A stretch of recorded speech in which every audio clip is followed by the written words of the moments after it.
Vous savez, chaque fête de mère, nous prenons le temps de parler de qualité de mère qu'ils ont. Nous parlons de ce que les mères ont fait, nous parlons de leurs biens, même si des fois dans notre cœur, nous avons ce qu'on appelle, il y a plusieurs personnes qui ont ce qu'on appelle le rancune, l'amertume, de choses qui n'ont pas été capables de régler.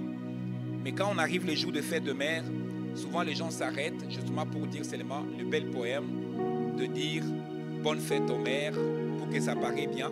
Et de toutes les plateformes médiatiques en ce moment, les réseaux sociaux, remplis de photos de mères. Je t'aime maman, je t'aime maman, tu as été la maman excellente, tu as été la maman merveilleuse. Mais j'aimerais juste ce matin apporter 3 points importants que nous allons regarder ensemble sur la vie de mère.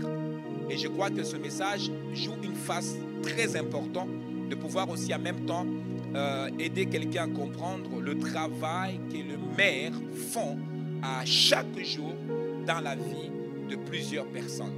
Et souvent, nous prenons seulement le temps de le souligner, seulement les jours de fête de mère, mais n'oublie pas que les mamans ne sont pas seulement soulignées, seulement les jours de fête de mère. Elles se soulignent carrément chaque jour, parce qu'à chaque jour, elles sont des héros. À chaque jour, elles accomplissent des grands défis.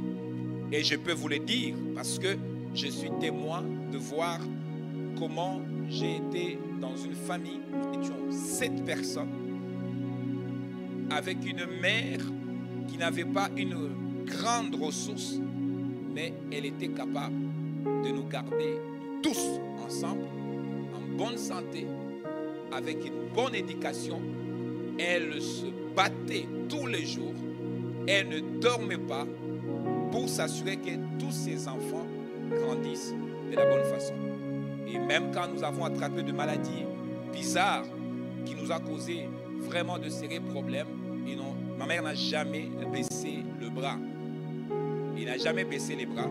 Et souvent, des choses comme ça, quand nous avons des problèmes, nous avons des conflits, souvent nous oublions ce détail.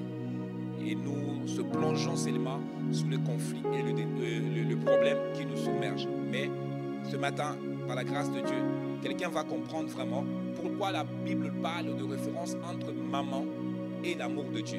Parce qu'il y a vraiment une connexion très importante. Et par la grâce de Dieu, nous allons regarder cela ensemble. Et vous allez savoir que quand nous avons une mère dans une famille, la mère dans une famille, elle joue un rôle très important. Elle joue le rôle de ce qu'on appelle un pilier. Un pilier. Et le deuxième rôle que la mère joue, elle joue le rôle de guide. Elle est celui qui guide, qui permet en sorte que la maison soit dirigée de la bonne façon. Elle est le pilier. Dans une maison, quand on n'a pas une mère, on peut même sentir que la maison n'est pas correctement bien placée. Mais quand la mère est là, il y a des piliers. Il y a vraiment, on sent que la maison est bien soutenue de la bonne façon. La gestion de la maison est gérée de la bonne façon par un mère. La sécurité de la maison est gérée de la bonne façon par un mère. Mais tous ces éléments-là, nous la trouvons quand nous parlons de l'amour du Seigneur, nous trouvons ces ingrédients-là dans l'amour de Dieu. L'amour de Dieu nous protège. L'amour de Dieu est un pilier pour un chrétien. L'amour de Dieu est un guide pour un chrétien. L'amour de Dieu est une sécurité pour un chrétien. C'est par l'amour que tu peux te sentir que seulement une seule personne qui peut m'aimer au-delà de tous les gens autour de moi, c'est Dieu. Et son amour est un amour inconditionnel. Et les mères aussi aiment leurs enfants inconditionnels. La première chose qu'on va voir ensemble, on dit que la mère est une source d'amour inconditionnel. C'est de la maman que nous pourrons voir l'amour de Dieu. Quand vous avez une maman, vous pourrez voir comment Dieu prend soin de nous. Quand vous avez une maman, vous allez voir comment Dieu est attentionné à nos problèmes. C'est en ayant une maman dans votre vie que vous allez voir le travail. J'ai assisté quand maman Sarah avait Chafra. J'ai vécu cette scène. Souvent, cette scène, on ne la voit pas quand on vous a mis au monde par votre mère. Mais quand vous avez votre propre enfant, vous pouvez maintenant vivre cette scène au jour après jour. La scène d'une femme qui est enceinte. La façon laquelle la femme qui était au foie était belle, sexy. Mais quand elle tombe enceinte, elle devient transformée. Elle devient transformée pour une seule cause. Elle devient transformée pour protéger celle à qui elle a dans son ventre. Elle est transformée, sa démarche change. Elle a le choix de le laisser. Elle a le choix de le débarrasser. Mais comme elle aime tellement l'enfant, elle ne peut pas la débarrasser. Elle s'en fout si son corps est transformé. La plus importante, c'est que celle à qui elle prend dans son ventre, elle doit être en bonne et en forme. Cette scène-là vous rappelle quand vous dites que Dieu vous aime tel que vous êtes. Peu importe les choses qui peuvent vous arriver, l'amour de Dieu est irremplaçable. Tu ne peux pas le remplacer. Dieu t'aime tel que tu es. Les gens ne peuvent peut-être t'apprécier, mais Dieu t'aime. Parce que Dieu, il sait que c'est celui qui t'a porté. Les autres ne peuvent pas comprendre la souffrance par laquelle il a passé avec. Lui, Dieu, il sait la souffrance par laquelle il passe avec la plupart de nous tous. Quand vous pleurez la nuit sous l'oreiller, il n'y a personne qui est au courant que vous avez pleuré, mais Dieu est au courant. Quand vous avez des difficultés dans votre vie, personne n'est au courant que vous avez des difficultés, mais Dieu est au courant de ces difficultés. Et au-delà de ces difficultés en quelles vous êtes en train de passer, sa main d'amour est étendue sur vous pour vous protéger afin que les pires ne vous arrivent pas. La maman protège l'enfant dans son ventre. Et pendant une longue période, quand elle mange, elle va vomir, première période, et puis après, elle doit commencer à garder, elle doit commencer à manger. Quand elle mange, la nourriture est partagée en deux parties. Il y a une partie qui va aller au bonhomme, et il y a une partie qui va, elle aussi, elle va manger. Et vous allez voir qu'un mois passé, 2 mois, 3 mois passés, 4 mois, 5 mois passés, l'enfant est toujours là. Même la façon de dormir change. Elle ne va pas dormir comme elle avait l'habitude de dormir. Même la façon de s'habiller change. Elle ne va pas s'habiller comme elle avait l'habitude de s'habiller. Son habillement change. Mais il y a aussi son démarche qui change. Elle ne va pas marcher de la même façon. Elle a le choix de décider de remarcher comme elle avait l'habitude de marcher. Mais à cause qu'elle porte une vie, elle n'a pas le choix par amour. Elle doit suivre le rythme de ce qu'elle conçoit dans son ventre. Une mère, il est vraiment une source d'amour. Et pas n'importe quel amour, un amour inconditionnel. Et quand on arrive le jour de l'accouchement, une autre scène, ceux qui n'ont pas encore vécu cette scène, le jour que vous allez vivre cette scène, vous allez vous rendre compte que maman, on te donne vraiment, tu mérites le chapeau. Même si des fois que tu es là, que ma mère m'énerve. Oh, une minute. Une minute. Il y a quelqu'un qui a failli perdre sa vie pour que toi tu sois là. Il y a quelqu'un qui a carrément perdre sa vie pour que toi tu sois là. Cet amour inconditionnel, on le voit avec Dieu. La Bible déclare Jean chapitre 3 verset 16, il dit Dieu a tant aimé le monde qui a donné son seul unique fils. Et quand il a donné en disant que celui qui croit en lui ne périsse pas, qu'il puisse avoir la vie. Mais Jésus, quand il est venu, Jésus a joué un rôle tellement important. Par son amour, Jésus est allé jusqu'à la mort. Et à la mort, à la croix. Et il a fait cela pas parce que tu vas les payer. Il a fait cela par amour inconditionnel qu'il avait envers toi. Ce n'est pas parce que maman ne t'a pas protégé dans le ventre avec l'idée de dire tu me donneras des millions. Non, il t'a protégé dans le ventre avec une seule pensée, je t'aime, avec un amour inconditionnel. Parce qu'il t'aura même tué, il t'aura avorté. Mais il a dit non, je vais te garder. J'ai vu des femmes tomber enceintes où le mari le décide de les abandonner avec la grossesse. Le mari dit mais comme tu es enceinte, moi je ne veux plus de toi. Mais va-t'en, je te sors de la maison. Mais elle ne va pas se tuer. Elle doit protéger l'enfant qu'elle garde dans son ventre. Et cet enfant qui est dans son ventre, elle ne dit pas que non, cet enfant, quand il va sortir, elle va me donner des millions. Non, je l'aime. Je l'aime mon bébé et je veux le voir quand il va sortir. Et des fois même il parle avec le bébé. Il explique des bonnes choses. On nous conseille même quand il est enceinte, il ne peut pas commencer à dire le bébé, ben, tu m'énerves, le bébé tu vois. Non, il doit dire des bonnes choses. Elle est en train de pleurer, mais il passe son temps à dire à son bébé des bonnes choses. Regarde, on va dire que ta maman t'aime. Et je crois que ce message est en train aussi de dire à des gens qui se pensent toujours que leurs mamans sont en conflit avec eux. J'aimerais te dire au juste de mettre en confusion pour dire que ta maman t'aime. Cette confusion, ce n'est pas dans ta tête. Si tu peux t'asseoir et commencer à réfléchir, le processus par lequel ta mère a pu passer pour que tu sois debout. Ta maman ne parle pas français, aujourd'hui tu parles français. Ta maman n'a pas acheté une voiture, mais toi tu as acheté une voiture. Ta maman n'a pas acheté une grosse maison, mais tu as été élevé dans une maison de plastique. Mais ta maman s'est assurée que tu sois toujours belle et que tu sois toujours beau. Il s'assure toujours que tu as quelque chose à manger. Aujourd'hui, tu brilles sur les réseaux sociaux parce qu'il y a un maman quelque part. Par l'amour inconditionnel, il t'a protégé, il t'a gardé. Il a fait de toi la personne que tu es aujourd'hui. Amen. Et là, quand tu t'arrêtes le jour des fêtes de mère pour dire bonne fête aux mères, c'est parce que tu n'es pas vraiment reconnaissant. Tu ne peux pas être capable de dire bonne fête à mère, c'est pas le jour des fêtes des mères. Tu es capable de dire bonne fête à mère à tous les jours quand tu te lèves le matin. Dis maman, merci pour la vie. Tout ce que je suis aujourd'hui, c'est grâce à toi. Pas ce que j'ai accompli, mais tout ce que je suis. Parce que si toi, tu ne m'as pas gardé 9 mois, je n'étais pas censé être la personne que je suis aujourd'hui.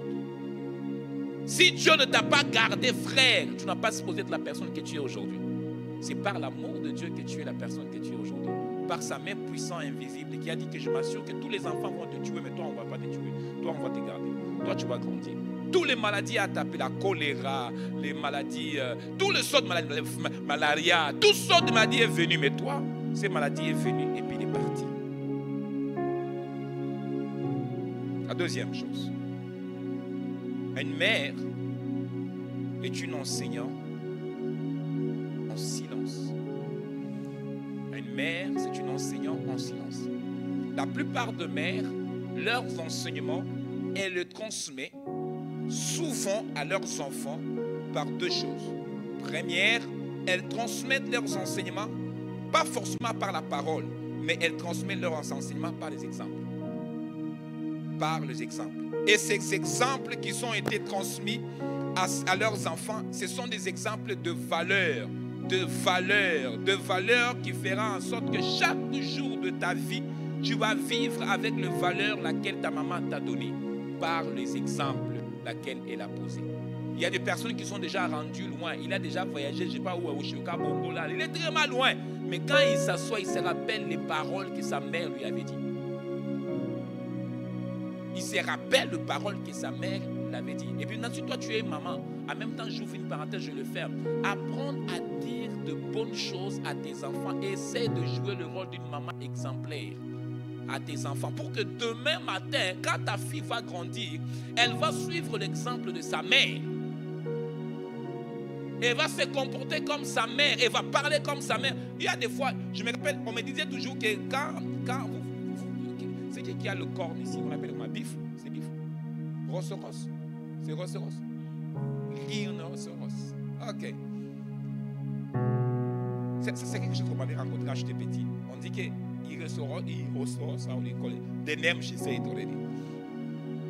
quand il est avec ses enfants, tout petit, quand il met au monde ses enfants, la plupart de ses enfants n'ont pas ça, n'ont pas les cornes sous le nez.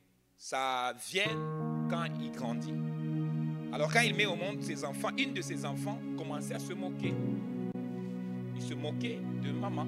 Il dit, maman, c'est laid ton affaire. Pourquoi on ne te coupe pas seulement que tu puisses être correct? Ton nez puisse être correct comme tous les nez de tout le monde. Alors la maman ne lui a pas répondu. Il a dit, quand tu vas grandir, je te reposerai cette question. Et un jour, le petit grandit. Et quand le petit grandit, maintenant, la maman va poser la question au petit. Il dit, ben, je me semble que tu as une affaire sous ton nez. Et puis le petit va toucher, se rendre compte qu'effectivement, il y a une corne aussi sous son nez. Alors sa mère va lui dire, cette affaire-là que tu m'avais posé la question, pourquoi on ne peut pas casser ça? On ne peut pas le casser parce que tu viens de moi. Tel que je suis, c'est comme ça que toi aussi tu vas être. Tu ne peux pas dire que tu vas tuer une pomme et puis tu vas enfanter des oranges. Non, ça ne marche pas. Si tu es une pomme, tu mettras au monde de... Tu mettras au monde de quoi? Que tu sois un exemple pour tes enfants. Une mère enseigne ses enfants dans le silence. Et le mot silence veut dire elle enseigne ses enfants par l'exemple. Et ces exemples qu'elle donne, elle établit dans la vie de gens qui grandissent plus tard des valeurs. Est-ce que vous savez qu'il y a beaucoup d'enfants, le fait qu'ils n'ont pas eu de mère dans leur vie, ils n'ont pas de valeurs? Il y a beaucoup de filles de fait qu'ils n'ont pas eu des mères dans leur vie, ils n'ont pas de valeur. Et c'est la raison pour laquelle, si tu n'as pas eu une mère, tu es né et puis ta mère n'était pas là, cherche à avoir même une mère spirituelle qui peut te communiquer des valeurs. Qui peut te communiquer des valeurs qui fera de toi une femme vertueuse. Regarde ton ami à côté, dit, est-ce que vous savez qu'une femme vertueuse, elle existe vraiment? C'est une femme qui a de valeurs.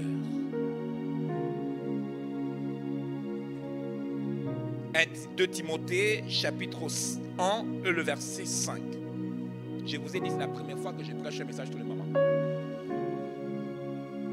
We are going good right now.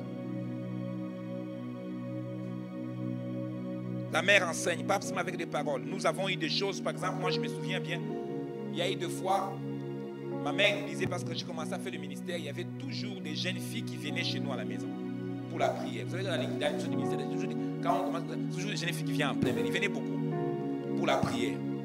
Alors un jour, les jeunes filles sont venues, moi j'étais à l'école, ils sont venus pour la prière, et moi j'étais à l'école. Quand je reviens, je les trouve, ils étaient assis, comme on avait une grande parcelle, ils étaient assis quelque part dans une arbre. Ils attendaient pour la prière. On avait laissé des prières à la maison. Et puis là, ma mère vient. La plupart de ces jeunes filles-là avaient peur de ma mère. Parce que ma mère était quelqu'un de... Il n'a pas besoin de te parler, il va juste te regarder. S'il te regarde, tu comprends que cette affaire-là, c'est chaud. Et là, j'arrive, je trouve les jeunes filles qui sont là-bas. Ils m'attendaient pour la prière. Moi, je peux aller me changer vite pour aller prier. Et quand je sors, je croise ma mère à la porte. Et ma mère me regarde seulement. Il n'a pas dit un mot. Il m'a juste regardé. J'ai compris que les jeunes filles ne doivent pas dire. Ma mère ne m'a pas dit un mot. Il m'a juste regardé. Et j'ai compris que les filles là, je suis allé là-bas. Je dis, mais allez, hein, on va se voir à l'église. Il y en a qui disent, non, papa, pourquoi je dis non? Je dis, bon, il faut aller. On va se voir. Je vais t'expliquer après.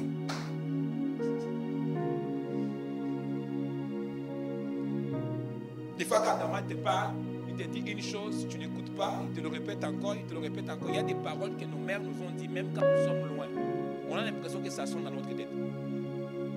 Tu veux toucher quelque chose de ta maman, dit, ne touche pas. Si tu touches ça, je vais te gifler. Toi, tu ne vas pas juste toucher ça.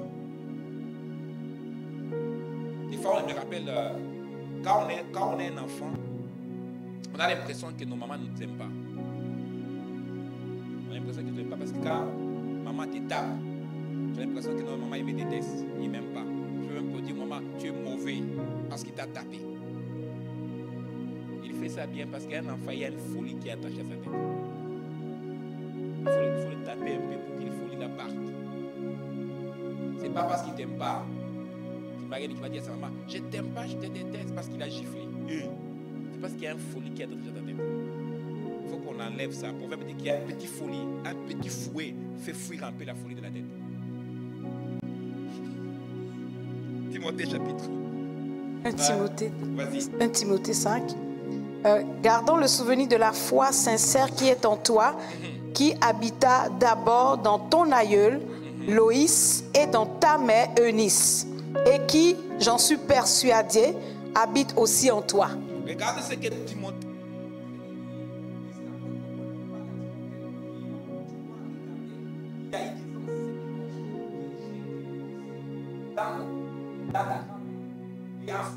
Il a été dans ta paix.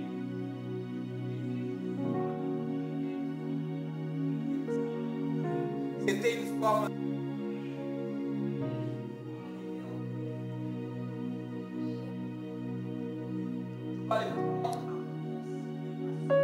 Ça, c'est le rôle de maman. Une maman qui donne des enseignements.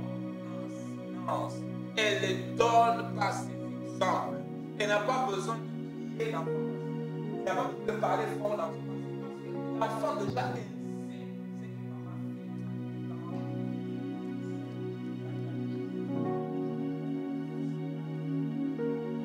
fait. La troisième. Ça c'est mon préféré. Une mère et une intercesseur fidèle. Une mère est une intercesseuse fidèle. Maintenant, vous devez comprendre, quand je parle ici d'intercesseurs, vous devez savoir qu'il y a de mamans qui ont la capacité de prier pour leurs enfants. Nous autres, nous avons connu Dieu grâce à notre mère. C'est notre mère qui a rencontré.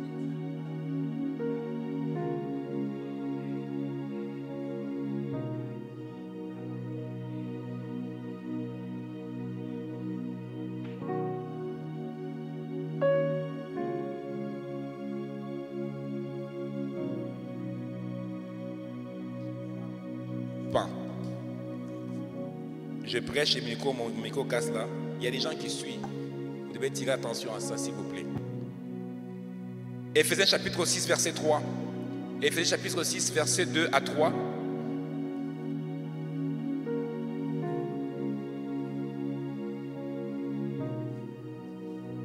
Éphésiens 6, 2 à 3. Honore ton père et ta mère. Yes. C'est le premier commandement avec une promesse, afin que tu sois heureux et que tu vives longtemps sur la terre. Et vous, pères, n'irritez pas vos enfants, mais élevez-les en les corrigeant et en les instruisant selon le Seigneur. Une des passages que nous aimons beaucoup entendre, c'est cela, Éphésiens chapitre 6, verset 1 jusqu'à 3, 2 jusqu'à 3, qui parle vraiment de qu'est-ce qu'on dit et dit enfant, qu'est-ce qu'il faut faire. Honore ta mère, obéis à ta mère. D'ailleurs, même quand on parle de l'obéissance ici, on voit que c'est l'une des premiers commandements de la parole de Dieu qui est suivie par une bénédiction. Vous savez qu'il y a des enfants à l'église qui sont des rebelles. Leur rébellion n'a pas commencé dans l'église. Ça a commencé dans la maison. Quand maman disait ne sors pas la nuit, elle va sortir. Est-ce que m'entendez, hein? Il y a des enfants qui sont des rebelles, pas ici à l'église. Ça a commencé là-bas chez eux, à la maison. Leur maman, quand il dit, tu sais ce gars-là, je ne veux pas te voir avec. Il va même te mettre tête à tête avec sa mère. Et elle oublie que dans les jours qui viennent, elle va aussi mettre au monde une fille. Et la fille aussi va se rencontrer avec un frère Jamado. Et va ramener ses frères à la maison. Elle aussi va te mettre tête à tête. Les gars, tu vas dire, vas-y, ce message est trop beau, mais il n'est pas pour toi.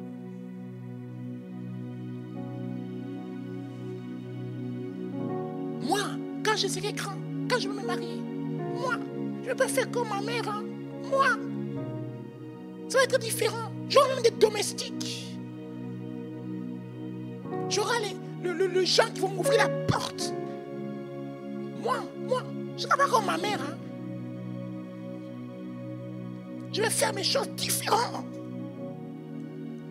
Calme-toi. Tu n'as pas encore grandi. Tu n'as pas encore marié. Tu n'as pas encore d'enfants. Quand tu vas avoir des enfants, tu en as un qui atteint 14 ans. Tu en as un qui atteint 16 ans. Maintenant, rebobine ton cassette. Et rappelle-toi quand tu étais tout célibataire fraîche. Ce que tu disais. Et tu vas te rendre compte qu'il y a une réalité qui t'attend devant.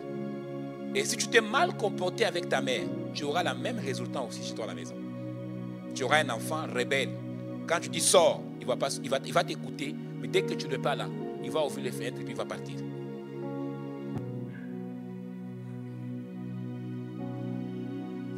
Une mère est une intercesseur fidèle. Elle est capable de prier pour ses enfants, prier pour sa maison, mais aussi mettre la maison ensemble par la prière. Et je prie ce matin que Dieu est en train de susciter des mères qui ne vont pas seulement instruire leurs enfants en parole, mais qui vont être des intercesseurs pour leurs enfants. Quand le mari n'est pas là, quand les enfants sont à l'école, toi tu es dans la chambre de Rabakata Lebrasuta là-bas. Tu pries pour la vie de tes enfants. Tu pries pour la future de tes enfants. Tu pries pour ton mari et tu pries pour ta maison. Une mère, c'est une intercesseur. Et pas n'importe quel intercesseur, fidèle à son affaire. Qui a déjà eu une maman qui prie? Nous sommes des pasteurs aujourd'hui parce qu'on a eu une maman qui priait. Hein? Ma mère s'est mariée avec mon père. Ma mère vient dans une famille pastorale, mais mon père n'était pas dans la famille pastorale. Et ma mère, quand elle s'est mariée avec mon père ne priait pas. Mon père ne priait pas. Il faisait son argent et puis ne priait pas. Mais c'est ma mère qui a amené la machine de la prière à la maison. Ma mère pourrait prier à tout moment. Et puis, il faut que je vous dise quelque chose. Quand une femme décide de prier pour quelque chose qui lui tient à cœur, rien ne peut l'empêcher. Peu importe l'obstacle qui est devant, elle va l'affronter. Parce qu'elle a pris la décision de prier pour. Et puis quand une femme prie pour avoir un enfant, mon gars, tu peux dire tout ce que tu veux. Elle va prier jusqu'à ce qu'elle a l'enfant laquelle elle a demandé. Vous voyez comment je vous dis souvent, je blague ici à l'église. Quand on parle de révélation, c'est toujours les sœurs qui viennent de révélation pour dire non, Dieu m'a parlé pour mon mari. Parce que c'est vrai. Parce que eux, là, quand ils se fixent un objectif dans la tête, rien ne va les empêcher de les atteindre. Moi, j'ai vu quelqu'un quitter le Canada ici, aller jusqu'en Afrique pour chercher un mari. Il paye les billets, 2500, il va aller jusqu'en Afrique. Et puis maintenant, il va commencer à faire les vases et fiens. Quel courage! Je ne parle pas de Montréal, je parle de l'Afrique. Donc, il a le courage de faire va. Parce qu'il a quelque chose dans la tête. Une femme est déterminée. Et quand elle est déterminée comme ça, ce qu'il veut, elle va l'avoir. Que Dieu élève des femmes dans cette église qui vont intercéder fidèlement pour leurs enfants. Que Dieu élève des mamans dans cette église qui vont prier pour leur foyer. Quand les choses vont mal, elles savent que ce n'est pas une question de discussion ici, c'est une question de se mettre à genoux. Ce n'est pas une question de conseils ici, c'est une question de secouer un peu le ciel. Nous avons une génération de gens qui veulent juste écouter des conseils, mais on n'a plus de génération de mamans qui pleurent devant le trône de grâce. Je suis le résultant d'une mère qui a prié.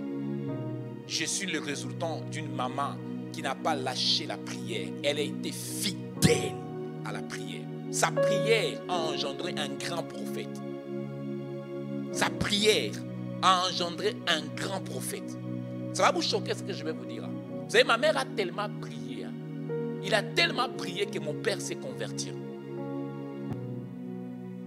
Par sa prière, mon père s'est converti. Mon père s'est converti. Et Dieu commence à utiliser mon père avec des visions et des prophéties. Mon père devient le premier prophète dans le Lubumbashi avec une école de prophètes. Et de cette atmosphère, il y a un homme né chez nous qui s'appelle le Rechid Mandaou, qui est le père du mouvement prophétique que vous connaissez de la génération Joël. Il est né chez nous à la maison. Une personne a déclenché la prière, c'est ma mère. Si vous êtes sur les réseaux, vous écoutez Prophète Joe Kaz, mais il y a un papa qui est derrière tous ces gens-là. Il s'appelle le Rechid Mandaou. Cet monsieur-là, il est né chez nous à la maison. Par la prière qui est venue à la maison. Lui, il était comédien, il faisait la comédie. Et quand il venait en vacances chez nous à la maison, il trouvait que la maison, il y avait de fire. Il a dit non, cette affaire ici, il faut que je rentre.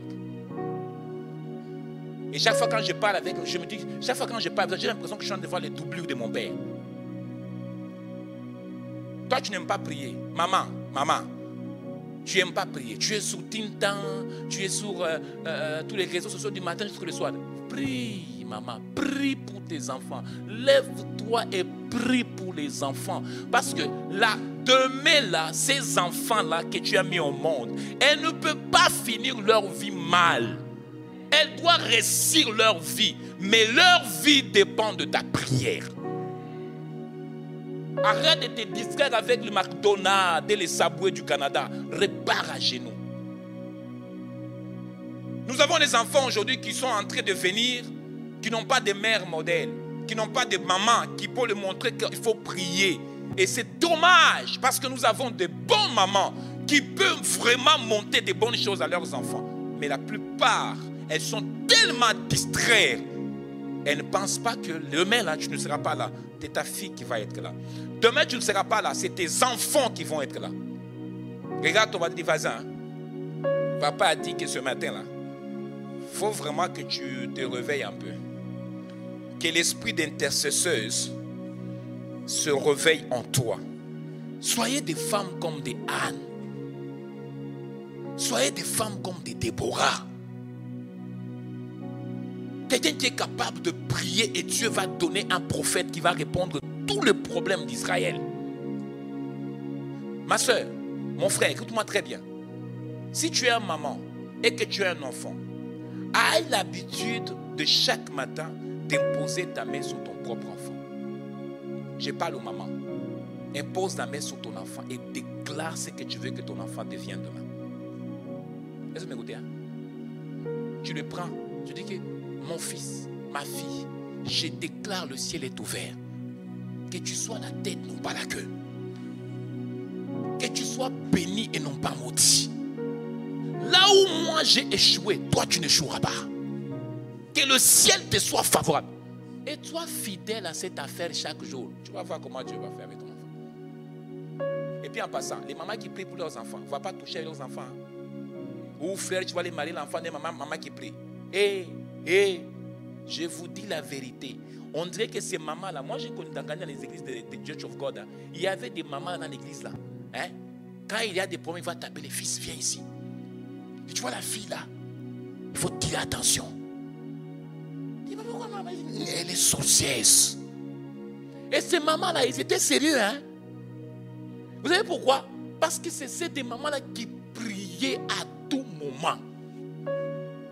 Mais comme il t'a dit là, c'est exactement.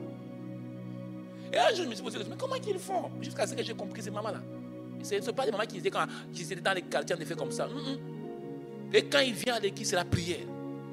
Tous les réunions de l'église, elle est là pour la prière. C'est juste pour la prière. Que soyez ces mamans-là. On dit qu'Anne était dans la maison de Dieu au point où quand Anne, le sacrificateur, le voyait, le sacrificateur va dire, est-ce que tu peux arrêter un peu de prendre un peu le whisky? Parce que j'ai l'impression que tu t'en saoules un peu trop. Est-ce que vous voyez la dimension de douleur et de prière au point que le pasteur va voir comme si tu es saoul?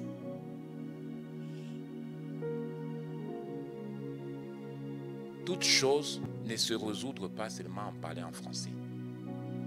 Toute chose ne se résout pas seulement en condamnant des autres personnes.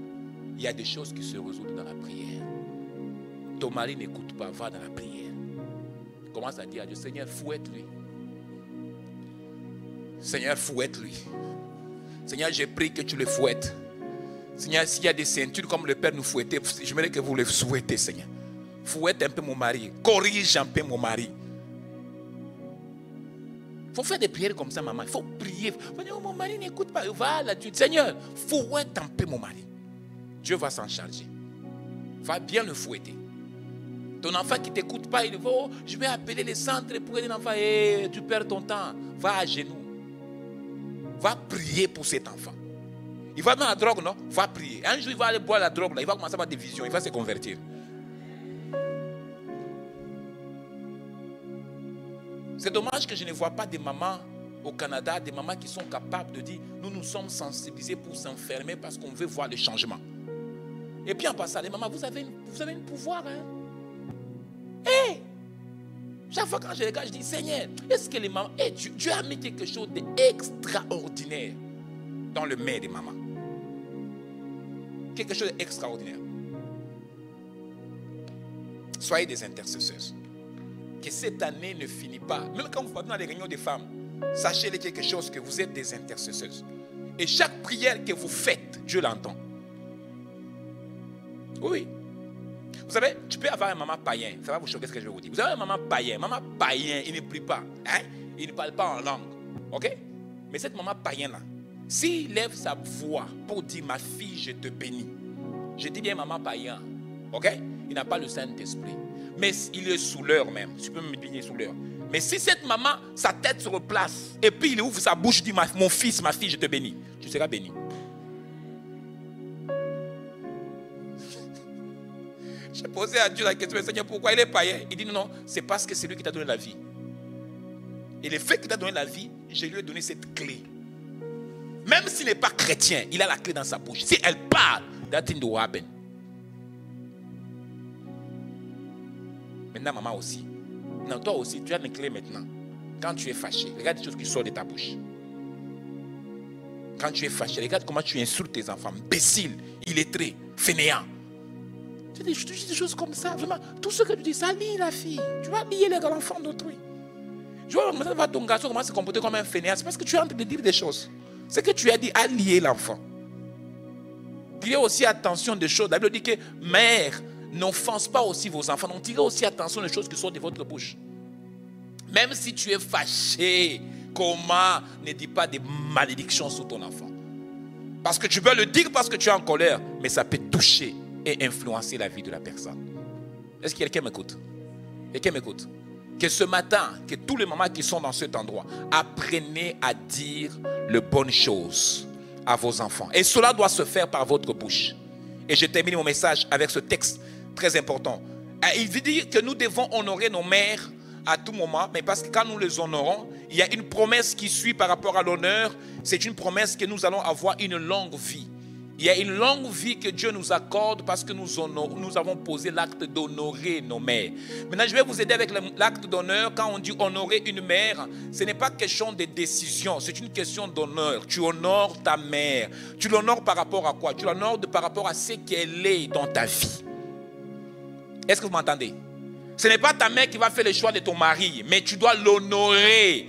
Même s'il n'est pas d'accord avec ton mari, mais tu dois garder cette position de l'honneur. Tu ne vas pas le manquer ou le respect parce qu'il n'aime pas ta femme. Non, tu dois garder cette position de quoi? Je l'honore. C'est ma mère, c'est de elle que j'ai eu la vie. C'est ma mère. Grâce à elle, je suis ce que je suis aujourd'hui. Oui, elle n'est pas d'accord par rapport à mon choix d'emploi. Elle n'est pas d'accord par rapport à mon choix de femme. Mais je l'honore en tant que mère. Honore ta mère. Parce que c'est le seul commandement qui a une promesse. Certaines personnes, vous ne vivez pas longtemps parce que vous, là, vous honorez absolument personne. Vous êtes des femmes qu'on appelle les femmes qui réclament le droit. Vous connaissez cette phrase-là? J'ai mes droits. Mais devant la mère, tu n'as pas les droits. Devant la mère, il n'y a pas question de droit. Devant la mère, il y a juste question, je t'honore. Point. Je n'ai pas d'accord avec ce que tu dis. Mais parce que tu l'as dit, je ne peux pas te déshonorer. Je dois juste t'honorer. Dans l'honneur, on sent le respect. Quand on honore quelqu'un, on le sent, sans que tu le dis. Mais on sent que cette personne me respecte. Il ne faut pas dire que Pasteur Simon a dit que non, maintenant quand ta maman dit qu'il faut que tu maries, c'est pas qu'à Benguele. Non, non, je ne dis pas ça moi. C'est ton choix de marier, ça te regarde que toi. Si tu dois souffrir, ça ne te regarde que toi. Mais il ne faut pas insulter ta mère parce que tu vas marier qu'à Benguele. Il ne faut pas vider ta mère parce que tu vas marier X personnes. Non, non, honore-les. Point. Si tu vas te marier, ça ne te regarde que toi. Si demain matin tu souffres, c'est ton problème aussi. Mais honore ta mère. Que Dieu ressuscite dans cette église des hommes et des femmes qui apprennent à honorer leur mère. Pas seulement les jours de fête de mère, mais chaque jour de leur vie. Une personne qui honore sa mère, la Bible déclare le parent. Il y a une durée de vie que Dieu vous accorde à cause de l'acte de l'honneur que vous êtes en train de poser. Vous n'avez pas la même opinion, mais vous restez sur la position d'honorer la personne qui vous a donné la vie. Pourquoi? Parce qu'ils ont encore la vie, ils ont votre vie dans leurs mains. Une parole qui sort de leur bouche peut influencer votre vie dans les générations qui suivent. Alléluia. Est-ce qu'on peut se mettre debout? Est-ce que tu peux acclamer pour la parole si tu as été béni par la parole?